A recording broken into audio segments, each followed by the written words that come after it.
ওম শান্তি। সাকার বাংলা মুরলী 19শে নভেম্বর 2025। আজকে বাবা বলেছেন, মিষ্টি বাচ্চারা, তোমাদের সর্বদা স্মরণের ফাঁসিতে চড়ে থাকতে হবে। স্মরণের দ্বারাই আত্মা সত্যিকারের সোনা তৈরি হবে।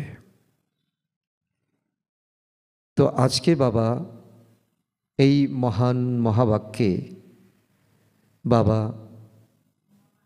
এটাই আমাদের স্মৃতি দিচ্ছেন, সচেতনতা দিচ্ছেন যে আমাদের আত্মার মধ্যে এখন ঝংকার ধরে গেছে।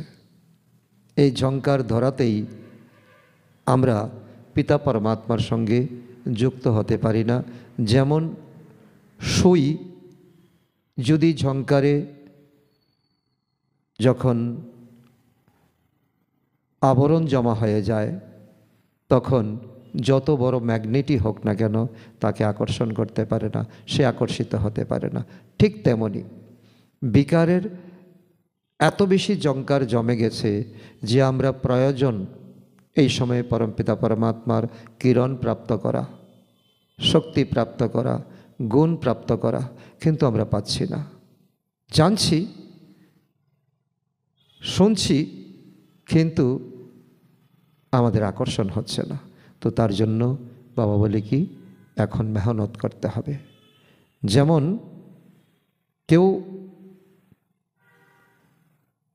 এখন নিজেকে ফাঁসি চড়িয়ে দেয়, তো এটা হলো অপঘাত, আত্মঘাত। তখন তার শরীর আর বেঁচে থাকে না। আর এখন বাবা বলছে কি, আমাদের বেঁচে থাকার, সুস্থ থাকার এবং সুন্দর হওয়ার একটাই উপায়, যে স্মরণ নামক ফাঁসিতে এখন আটকে থাকা। কারণ এই দুনিয়ার চতুর্দিকে আগে পিছে ডাইনে বামে যা কিছুই দেখছি, সব কিছুই এখন অর্থহীন, মূল্যহীন।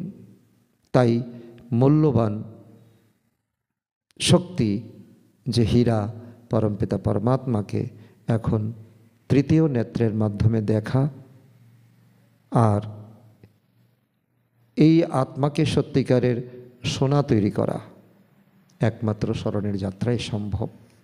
আর এটাই আমাদের একান্ত প্রয়োজন। আজকের প্রশ্ন, কোন বল ক্রিমিনাল চোখকে সাথে সাথেই বদলে দেয়? কারণ চোখ এমন এক আকর্ষণ, এমন এক ক্রিমিনালিটি তার মধ্যে আছে, মনে চিন্তা হতেই সঙ্গে সঙ্গে তার অ্যাক্টিভিটি শুরু হয়ে যায়। মন ভাবতে শুরু করে, বিকার তীব্র থেকে তীব্র হতে শুরু করে। তো এমন কি বল আছে, এই ক্রিমিনাল চোখকে আমরা সহজেই সিভিল বানাতে পারি। যেমন প্রখর তাপে যখন আমরা বৃষ্টিতে যখন স্নাত হই, তখন আমাদের দেহ শীতল হয়ে যায়। ঠিক তেমনি যে এই উত্তপ্ত চোখ, ক্রিমিনাল চোখ, যা বিকারকে প্রতিনিয়ত উপর থেকে উপরে তুলছে, শুধু একটা চিন্তা, শুধু একটা সংকল্প, তাকে লাগাম পরানো, কোন বলের দ্বারা তাকে লাগাম পরানো যাবে? উত্তর, জ্ঞানের তৃতীয় নেত্রের বল আত্মাতে এলে ক্রিমিনাল ভাব সমাপ্ত হয়ে যায়। বাবার শ্রীমত হলো, তোমরা নিজেরা হলে ভাই ভাই, ভাই বোন, তোমাদের চোখ কখনো ক্রিমিনাল হতে পারে না। তোমরা সর্বদা স্মরণের আনন্দে থাকো। বাহ, আমার ভাগ্য, বাহ, আমাদেরকে ভগবান পরাণ, এরকম চিন্তন করো, তবে আনন্দে মজে থাকবে। তো বাবা এটাই আজকের এই ইম্পর্টেন্ট টপিক, যে কী করে ক্রিমিনাল চোখকে সিভিল বানানো যায়, তার আধার বাবা বলছেন, তার উপায় বাবা বলছেন যে জ্ঞানের তৃতীয় নেত্রে আনতে হবে। কারণ অজ্ঞানী মনে জ্ঞানের অঙ্কুর উদ্গম করতে হবে যে বাস্তবে আমরা প্রত্যেকটা আত্মাই তো হলাম ভাই ভাই ভাই বোন। তাহলে এই ক্রিমিনাল দৃষ্টি আমাদের কেন হবে বারবার নিজেকে? কারণ এই তপ্ত বালুর মধ্যে যখন বৃষ্টি পড়ে তখন তা শীতল হয়ে যায়, ঠিক তেমনই। আর এই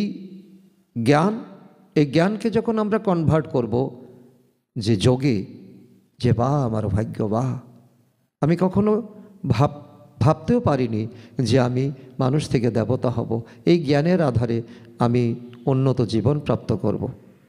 তো এই আনন্দে মজে থাকা, 2টো দিন আর বাকি রয়েছে, বিনার সামনে খাড়া।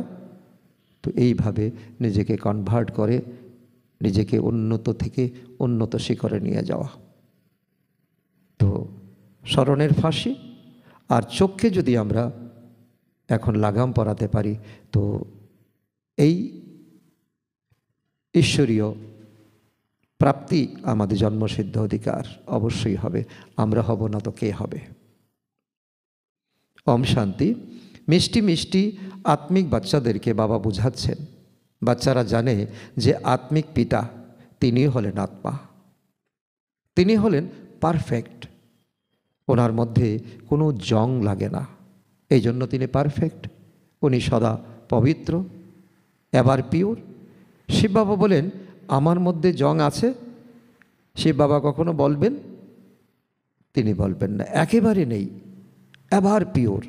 এই দাদার মধ্যে, ব্রহ্মা বাবার মধ্যে তো পুরো জং ছিল, কারণ তিনি 60 যখন হয়েছিলেন তখন ওনার মধ্যে ব্রহ্মা বাবার মধ্যে শিব বাবা প্রবেশ করেছেন, আর তখনও ব্রহ্মা বাবার মধ্যে বিকার বর্তমান, জং বর্তমান, সংকল্প বর্তমান। তো ওনার মধ্যে শিব বাবা প্রবেশ করায় সহায়তা পেয়েছেন, অর্থাৎ জং ওঠাতে পেরেছেন। জং ওঠানোর জন্য একটা উপায় পেয়েছেন। যেমন সূচের মধ্যে যখন জং লাগে তখন তাকে কেরোসিন বা নারকেল তেলের মধ্যে চুবিয়ে রাখলে বা তা দিয়ে যদি আমরা তাকে মর্দন করি, ব্রাশ করি, তো তার জং সহজে উঠে যেতে পারে। তো মূল বিষয় হলো 5 বিকারের কারণে আত্মার উপরে জং লেগে যাওয়ায় আত্মা কি হয়ে গেছে? ইমপিউর হয়ে গেছে। আজকে এটাই বাবা আমাদের মেইন লেসন পড়াচ্ছেন। তাই যত বেশি বাবাকে স্মরণ করবে জং সরে যেতে থাকবে। তো আমাদের এখন 3য় নেত্রের এই জ্ঞান যখন আমরা প্রাপ্ত করেছি তখন নিজের রোগটাকে নিজেই এখন আমরা শনাক্ত করব, ডায়াগনোসিস করব এবং তার ওষুধও নিজে নিজেই বের করতে হবে। যত পজিটিভ সংকল্প, সুন্দর সংকল্প আমাদের জীবনে আসবে, জং তো দূরে যেতে থাকবে, জং পরিষ্কার হয়ে যাচ্ছে, আমি একেবারে সুন্দর আত্মা হয়ে যাচ্ছি, সত্যিকারের সোনা তৈরি হয়ে যাচ্ছি। ভক্তি মার্গের কথা তো জন্ম জন্মান্তর ধরে শুনে এসেছ, তো এই সব তো অদ্ভুত সব বিষয়, তাই না? কখনো দেবীর 8 হাত, কখনো 10 হাত, কখনো 4 হাত, কিম্ভূত কিমাকার বানিয়ে দিয়েছে, চিত্রকারের মনে যা এসেছে তাই করে দিয়েছে। আর এই নিয়ে আমরা 12 মাসে 13 পার্বণ করে এসেছি জ্ঞান সাগরের কাছ থেকে। এখন তোমরা জ্ঞান প্রাপ্ত করছো, তোমাদের কাছে কোনো এখন অজ্ঞানতা নেই, অন্ধশ্রদ্ধা নেই, তোমাদের বুদ্ধিতে এইম অবজেক্ট রয়েছে না, আর কোনো সৎসঙ্গ ইত্যাদিতে তো এইম অবজেক্টের কোনো অস্তিত্ব থাকে না। ঈশ্বর সর্বব্যাপী বলে তো আমার গ্লানি করতে থাকে। তো ঈশ্বর পরমপিতা বলছেন যে অন্য কোনো সৎসঙ্গে যাও, সেখানে তাদের একটা কমন আলোচনা। ঈশ্বর তো সর্বব্যাপী, তো সবখানে ঈশ্বরের সমাবেশ রয়েছে। তো এই বলে ভগবানকে আমরা কত গালি দিয়েছি, কত গ্লানি করেছি। তো ড্রামা, এটাও ড্রামা। মানুষ এও জানে না যে এ হলো ড্রামা। এতে ক্রিয়েটার, ডাইরেক্টর ড্রামার অধীন। কত সুন্দর বিশ্লেষণ বাবা করছেন। যদিও বলা হয় সর্বশক্তিমান, কিন্তু তোমরা জানো যে তিনি ড্রামার ট্র্যাকে চলছেন। ড্রামার ট্র্যাকে যেমন রেলগাড়ি, তো তার ট্র্যাক যদি না থাকে তো ইঞ্জিন যতই শক্তিশালী হোক না কেন তো কিছু দূর গিয়ে মুখ থুবড়ে পড়ে যাবে। বাবা নিজে এসে বাচ্চাদের বোঝান, বলেন আমার মধ্যে অবিনাশী পার্ট নিহিত রয়েছে, সেই অনুসারে আমি পড়াই, আমার ইচ্ছে মতো আমি পড়াতে পারি না। বাবা যেটা বলছেন তার অর্থ এরূপ দাঁড়ায় যেমন কেউ ঘুড়ি উড়াচ্ছে, নাটাই হাতে সোতা ছাড়ছে, ঘুড়ি উপরে উঠছে, যখন নাটাই তো সংকুচিত করছে, যখন নিজের নিয়ন্ত্রণে আসছে, তো ঘুড়িও কাছাকাছি চলে আসছে। ঠিক তেমনই এই ড্রামা হলো নাটাই। আর বাবা বলছে, তো আমার তো স্বাধীন ইচ্ছা নেই, ড্রামা অনুসার আমার যে পার্ট আছে সেই পার্ট আমি পড়াই, যা কিছু আমি বোঝাই সবই ড্রামাতে নথিভুক্ত রয়েছে। এখন তোমাদেরকে এই পুরুষোত্তম সঙ্গম যুগে পুরুষোত্তম হতে হবে। এই কথাটাও যে আমি বলছি এইটাও ড্রামা অনুসার। তো এই যে হলো মহা ভগবানুবাচ। বাবা বলেন, বাচ্চারা তোমাদেরকে পুরুষার্থ করে এই লক্ষ্মী নারায়ণ হতে হবে। এইরকমভাবে কোনো মানুষের পক্ষেই বলা সম্ভব নয়।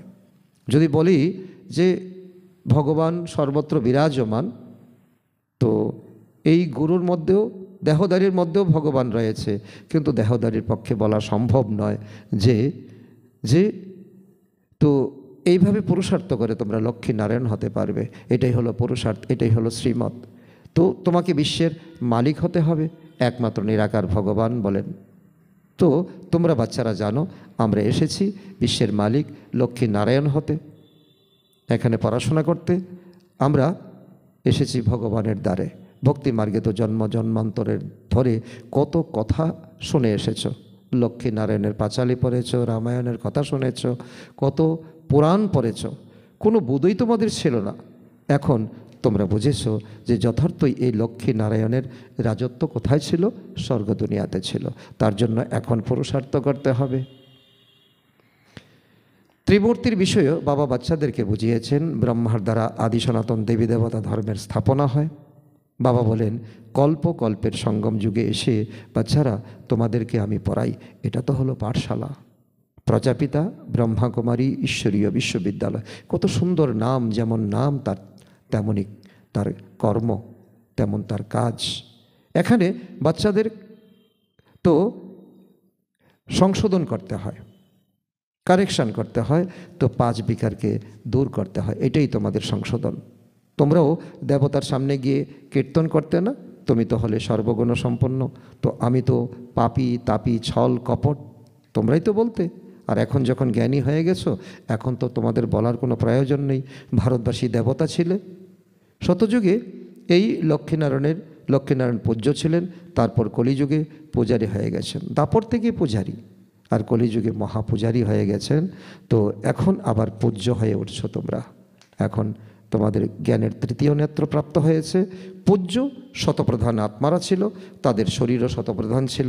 যেমন আত্মা তেমন তার গয়না। তো বাবা বলছে, যেমন সোনা তেমন গয়না, যেমন আত্মা তেমন তার শরীর অর্থাৎ গয়না। তো সোনায় খাদ মেশানো হলে তার দাম কম হয়ে যায়। তো তোমাদের মূল্য অনেক উচ্চ ছিল, এখন মূল্য কত কম হয়ে গেছে। তোমরা পূজ্য ছিলে, এখন পূজারী হয়ে গেছো। তো এখন যত যোগে থাকবে ততই মরিচা উঠে যেতে থাকবে, পরিষ্কার হবে। যেমন কেরোসিন দিয়ে, নারকেল তেল দিয়ে, তো লোহার থেকে অর্থাৎ সোজ থেকে মরিচা পরিষ্কার করে, এবং বাবার সঙ্গে ভালোবাসা বাড়বে। এটাই হলো মূল কথা। এখন ভালোবাসি ভালোবাসি বললেই হবে না, তো নিজের জঙ্কার দূর করতে হবে। আর ভগবান ঈশ্বর পরমপিতা আমাদেরকে তো অবিরত আমাদেরকে টানছে, কিন্তু জঙ্কার থাকার দরুন আমাদের সংকল্প উঠছে, বিকল্প উঠছে, তো কর্ম ইন্দ্রিয় উত্তেজিত হচ্ছে, আমরা তার সংস্পর্শে যেতে পারছি না। তো যত জঙ্কার দূর হবে তত খুশির অনুভব হবে। বাবা স্পষ্ট করে বলেন, বাচ্চারা চার্ট রাখো যে সারাদিন আমরা বাবাকে কতটা স্মরণ করেছি।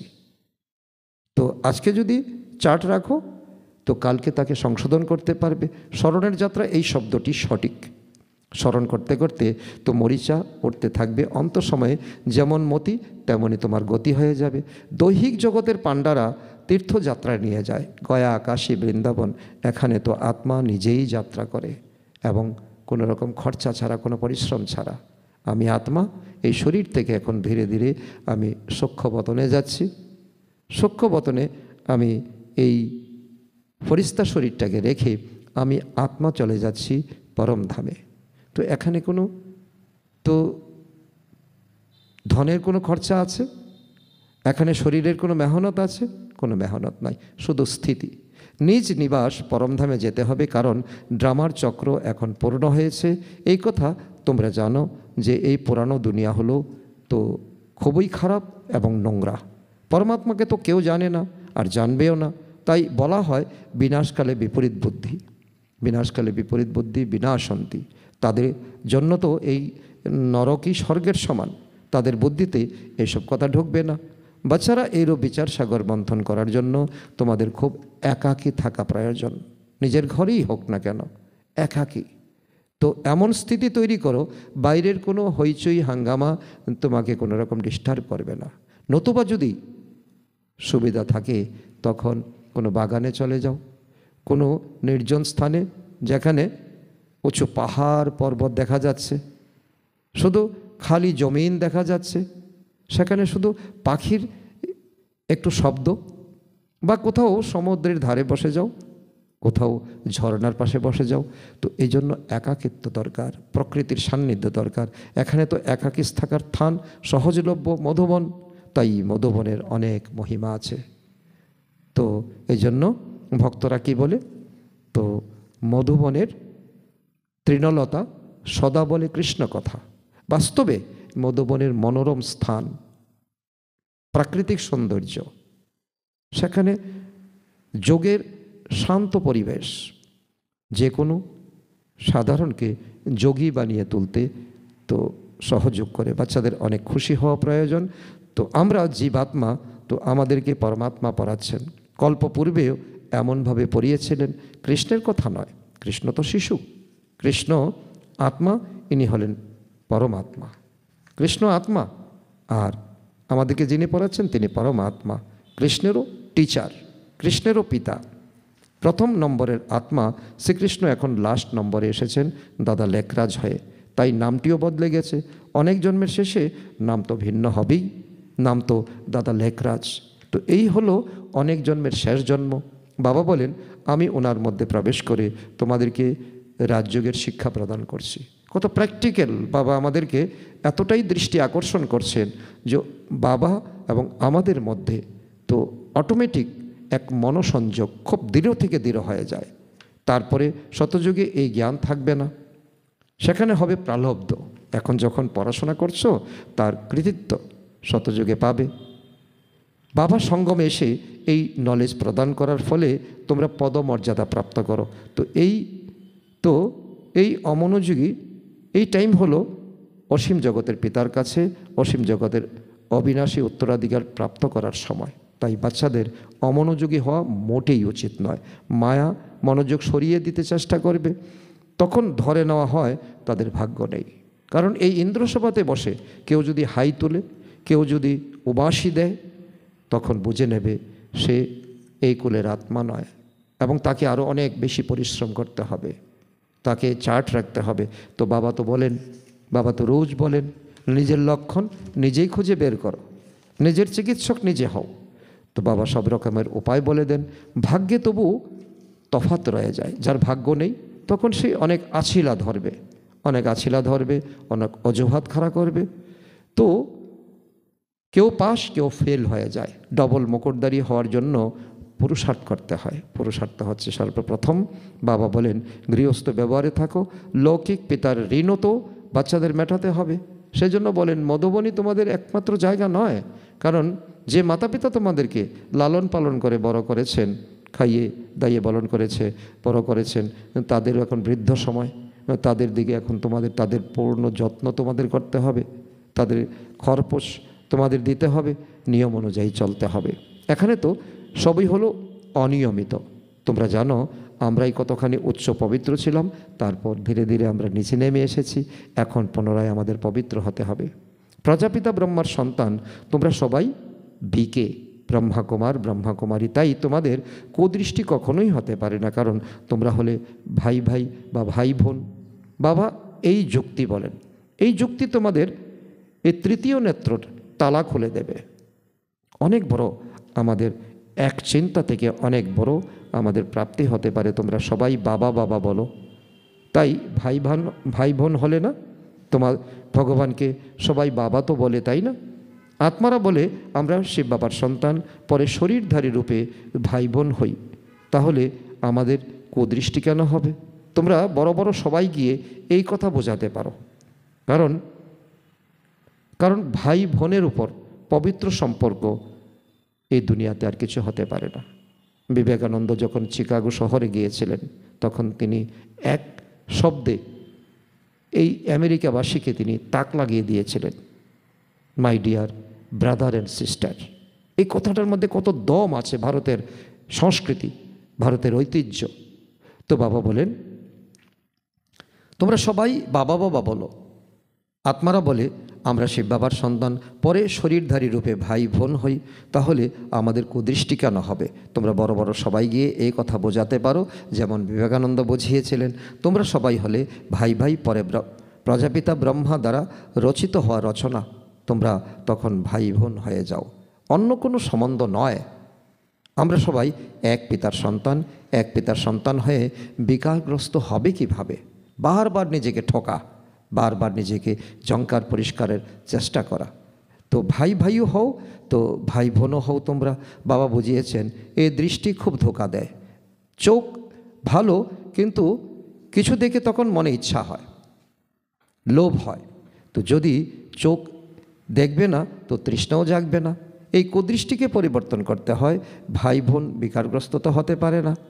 তাহলে চোখ আছে, ঈশ্বরীয় দান, তাকে এখন লাগামে আনতে হবে। কুদৃষ্টি দূর করা উচিত। জ্ঞানের তৃতীয় নেত্রের শক্তি চাই। তো আধা কল্প এই চোখ দিয়ে কাজ করেছ, এখন বাবা বলেন তো এই সমস্ত মরিচা উঠবে কীভাবে? আধা কল্প তো এইভাবে দ্বাপর কলিযুগ, কুদৃষ্টি, কুচিন্তা, কুবৃত্তি তার ঝঙ্কার পড়ে গেছে। তো আমরা আত্মারত পবিত্র ছিলাম, তাতে মর্চা লেগেছে। তো বাবাকে যত স্মরণ করবে ততই বাবার সঙ্গে ভালোবাসা বৃদ্ধি পাবে। এখন সম্পর্ককে জানো, কিন্তু সেই ভালোবাসা এখন গড়ে ওঠেনি।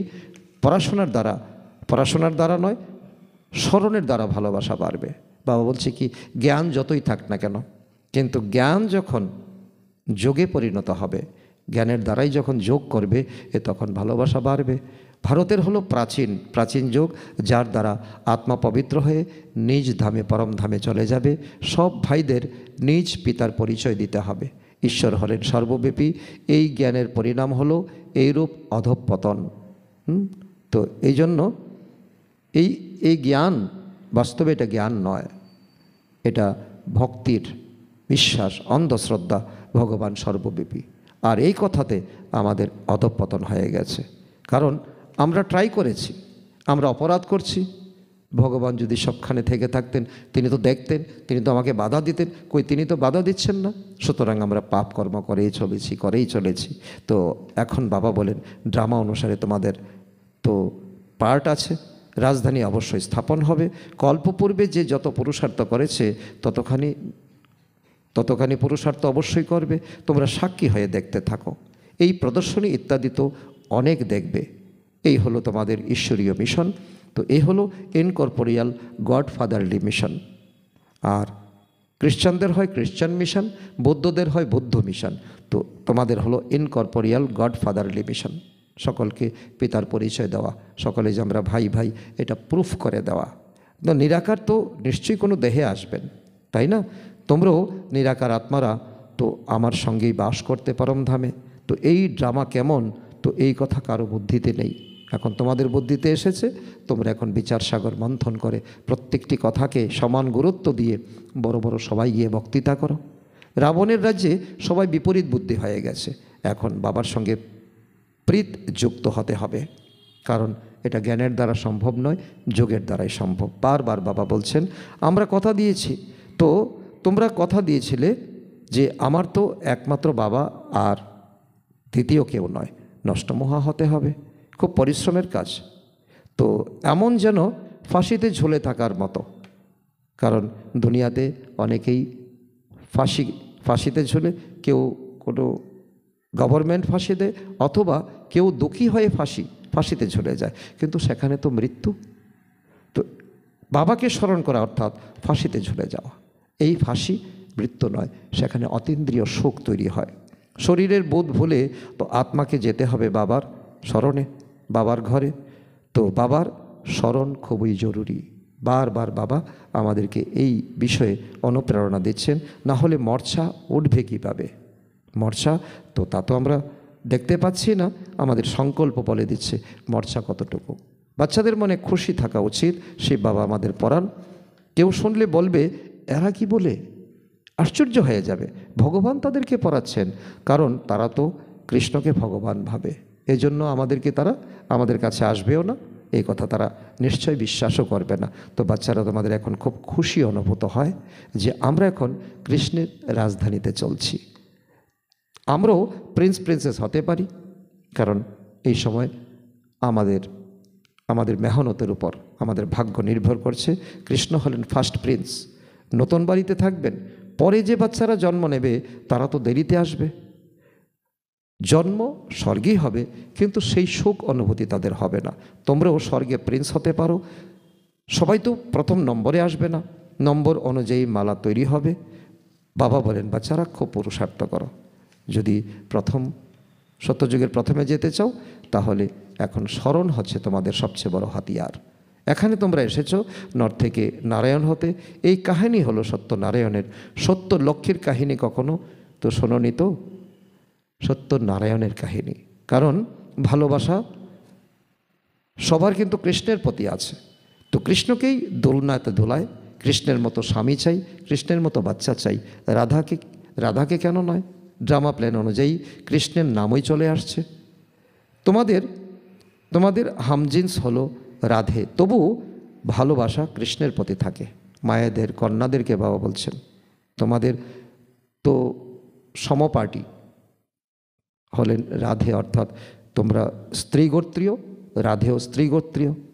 তো কিন্তু তোমাদের ভালোবাসা কৃষ্ণের প্রতি থাকে। ড্রামায় এমনই পার্ট রয়েছে, বাচ্চারা সবসময় তো সবার খুব প্রিয় হয়।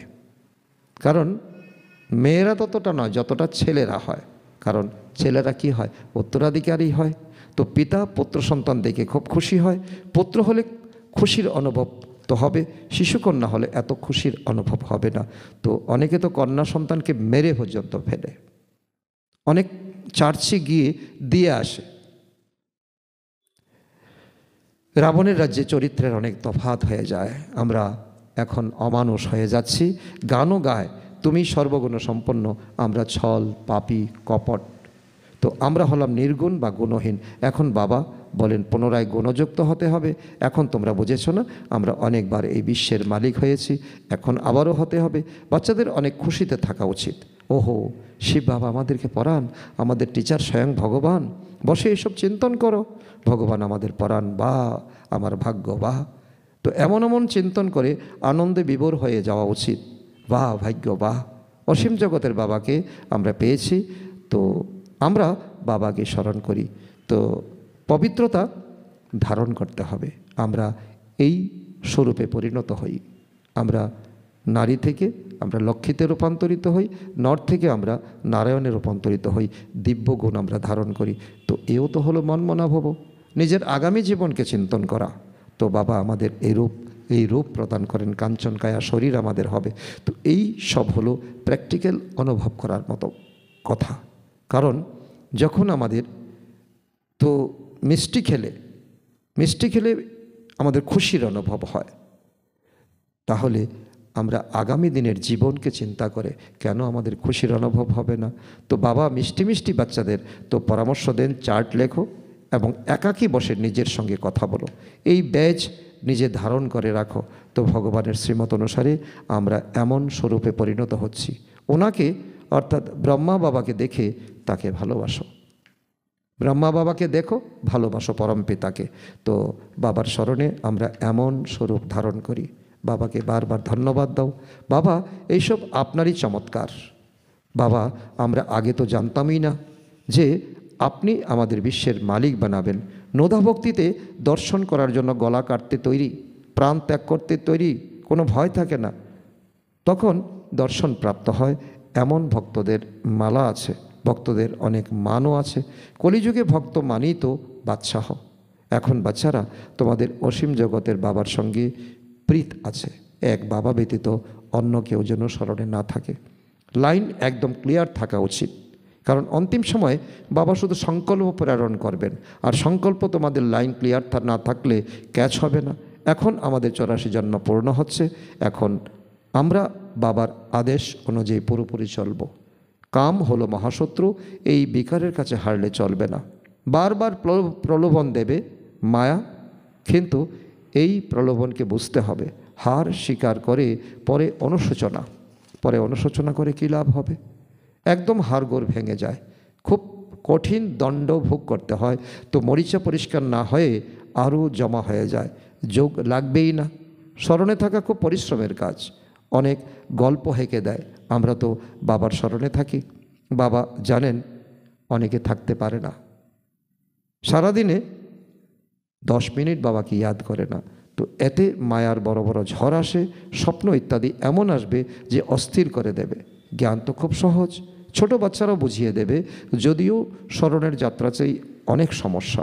এতে খুশি হয় না যে আমরা তো সার্ভিস করি, গুপ্তরূপে অর্থাৎ স্মরণ করার নিজের সার্ভিস করতে থাকো, এটাও নিজের সার্ভিস। আর যখন নিজের সার্ভিস কমপ্লিট হবে তখন অন্যকে সার্ভিস করবে। আর নিজের সার্ভিস এবং অন্যের সার্ভিস দোনোটার একটা সরল রেখা থাকতে হবে। ওনার তো খুব নেশা থাকে, আমি সে বাবার একমাত্র সন্তান। ব্রহ্মা বাবা এই নেশাতে একদম চোর হয়ে যেতেন।